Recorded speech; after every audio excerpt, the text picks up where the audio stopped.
Bonjour à tous. Bonjour, bonjour. Alors, dans cette vidéo d'aujourd'hui, on va discuter, en tout cas, je vais essayer de vous donner une réflexion par rapport à quelque chose, parce que j'ai posté quelques vidéos sur la page par rapport à des objets volants non identifiés, que nous appelons les ovnis. Euh, en fait, ce phénomène-là, j'appelle ça le phénomène de ceux que nous observons. Alors, vous savez, dans ce phénomène-là, il y a à boire, il y a à manger, comme on dit en France. Ça veut dire qu'il y en a de tout. Vous savez, le phénomène ufologique, c'est quelque chose qui existe depuis très longtemps. Il y a même des peintures, il y a des milliers d'années rupestres qui ont été faites dans plusieurs pays partout dans le monde où des peuplades avaient eu des contacts avec des êtres soi-disant qui descendaient de l'espace ou quelque chose dans ce sens-là. Vous voyez. Alors j'ai décidé de poster ces deux vidéos pour que les gens puissent s'apercevoir que le phénomène ovni, il est bien réel. Euh, Est-ce que tout ce qu'ils disent sur le phénomène ovni, c'est vrai? Je pense qu'il y a beaucoup de choses dans le phénomène ovni qui est réel. Mais je pense aussi qu'il y a beaucoup de manipulation de la part des hommes par rapport à ce phénomène. Je ne peux pas vous dire que on va dire que tout le phénomène ufologique, c'est quelque chose de réel. Il y a beaucoup de manipulation là-dedans, et surtout beaucoup de manipulation vis-à-vis des États, hein, qui coordonnent certaines manipulations, qui ça a été prouvé aux États-Unis. Il y a un exemple sur les associations des ufologues ou des clubs d'ufologie aux États-Unis, l'infiltration des personnes, ça veut dire des services secrets ou des tas de choses comme ça, vous voyez. Le phénomène ufologique, c'est quelque chose qui, certes, a démarré pour les pays ici du nord de la planète euh, avec les Américains dans les années 50, juste après les premiers essais nucléaires. Mais je peux vous expliquer, ou un petit peu avant quand même, hein, quelques années avant, mais en Amérique latine, un exemple d'où je viens, parce que je peux parler parce que je connais assez bien, même si je connais un peu de l'ufologie en France, que je trouve qu'il est devenu très ancienne, très dépassée. Ça veut dire la croyance accorde dans la tôle boulant, dans les objets métalliques, vous voyez, alors qu'il n'y en a pas que ça dans ce phénomène-là.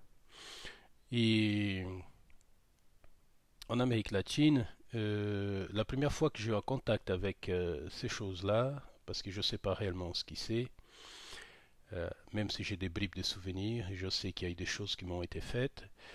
Le phénomène ufologique, il a commencé pour moi dans les années 90, vers 93, 94, 95, 96, 97. Non, jusqu'à 96, ouais.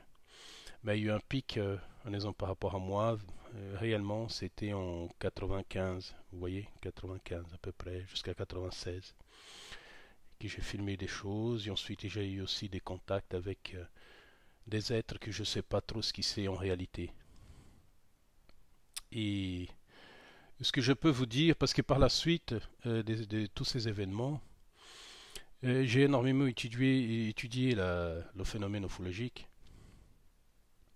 J'ai vu que chez moi en Amérique latine, et non seulement la peuplade indienne qui était là-bas, les êtres de la nature qui étaient là-bas, qui vivaient bien avant l'arrivée des Européens, euh, avaient déjà eu des contacts avec des êtres comme ça. Mais le problème, c'est qu'on résume tous ces contacts seulement à des choses qui nous ressemblent. Ça veut dire, il y a certains phénomènes qui sont des êtres qui n'ont plus de corps physique, vous voyez, qui se déplacent d'un plan à un autre, hein. C'est ce que j'ai pu comprendre par la suite, parce que dans mon pays aussi, on a beaucoup parlé de ça. Et c'est vrai aussi que l'ufologie spirituelle a commencé aussi en Amérique latine, hein, à cause des médiums qui recevaient des communications des entités désincarnées qui n'étaient pas de ce monde ici. Alors, ce que je peux vous dire modestement, c'est que le phénomène ufologique, c'est quelque chose de très particulier. Et comme j'ai dit tout au début, il y a à boire, il y a à manger. Il y a des entités qui sont comment on pourrait dire, qui nous ressemblent, hein, des êtres qui ont un corps physique, parfois nous ressemblent un peu physiquement, parfois même le visage, une partie du corps aussi. Mais dans tout ça, il y a des êtres qui ne nous ressemblent pas du tout et que je n'ai aucune idée de ce que c'est. Et je me souviens d'une période là-bas chez moi au Brésil où j'avais filmé une sorte de soucoupe gigantesque. Elle devait faire pas loin de 300 ou 400 mètres. Elle était gigantesque. Et j'ai vu des petites portes qui s'ouvraient et de l'intérieur de cette porte sortaient des petites lumières.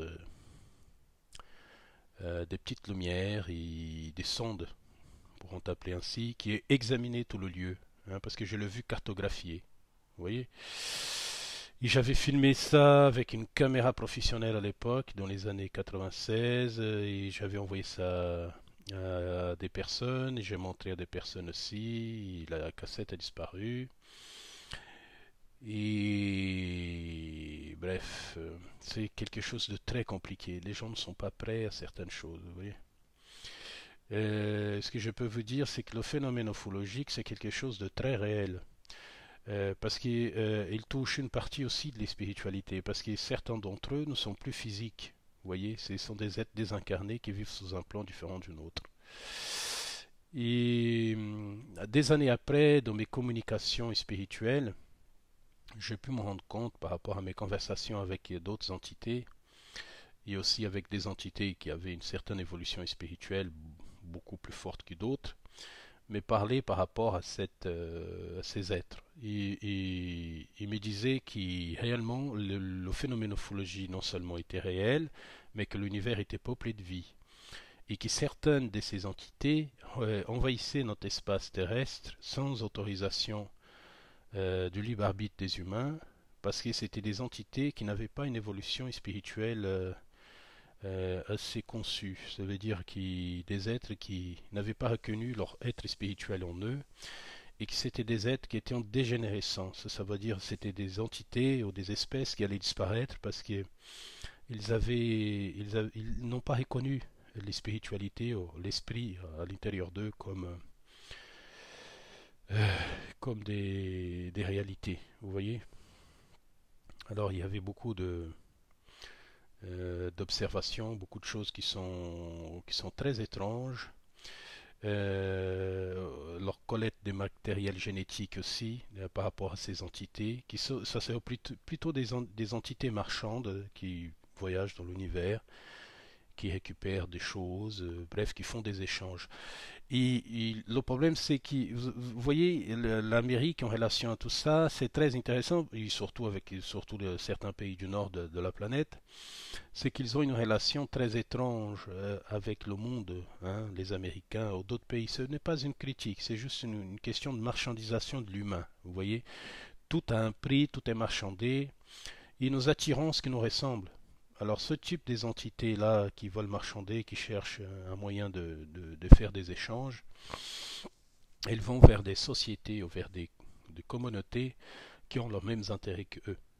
Voilà, parce que les Américains cherchaient des babioles ou des armes ou des bêtises comme ça, alors que ça veut dire c'est des entités des êtres qui attirent les mêmes types de conscience qu'eux. Vous voyez, vous savez, nous ressemblons dans ce monde, c'est par rapport à les choses qui nous ressemblent, hein.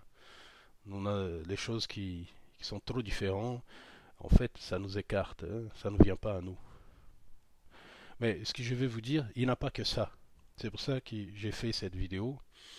Il n'y a pas que ce phénomène-là, ça veut dire matériel, ça veut dire des entités avec un corps ça peut être des silicium, de silicone, quelle qu'elle soit, carbonée ou non carbonée, bref, des matières que nous ne connaissons pas.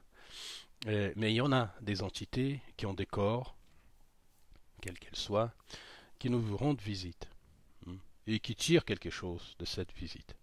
Mais je peux vous dire qu'il y en a des entités autres qui sont extrêmement évoluées dans leur développement spirituel et de niveau de conscience. Ce sont celles qui n'interviennent jamais et quand elles interviennent, c'est par une autre espèce qui est envoyée pour interférer sur notre environnement. Mais comme ils m'ont dit eux-mêmes, ils ne peuvent pas enlever le libre arbitre des humains. Si un humain choisit de faire quelque chose, ils ne peuvent rien faire, c'est leur libre arbitre. Comme on dit eux-mêmes, nous vous avertissons que les choses qui vous sont proposées, ce ne sont pas des bonnes choses, ce ne sont pas des choses qui seront essentielles dans votre développement, vous voyez. Alors, je pense que nous sommes encore un peu, disons ainsi, une espèce en évolution. Nous ne sommes pas encore prêts à comprendre exactement ce qui c'est ce monde-là. Mais ce que je peux vous dire, qu'on a des entités qui interagissent avec nous et qui parfois se font même passer par des entités décédées, qui utilisent notre subconscient pour retirer des informations, pour tirer quelque chose. Hein. Parce que l'univers, c'est information. C'est ça. L'univers, c'est information permanente. Et je peux vous dire qu'il y a des entités qui interagissent avec nous sans rien demander en retour.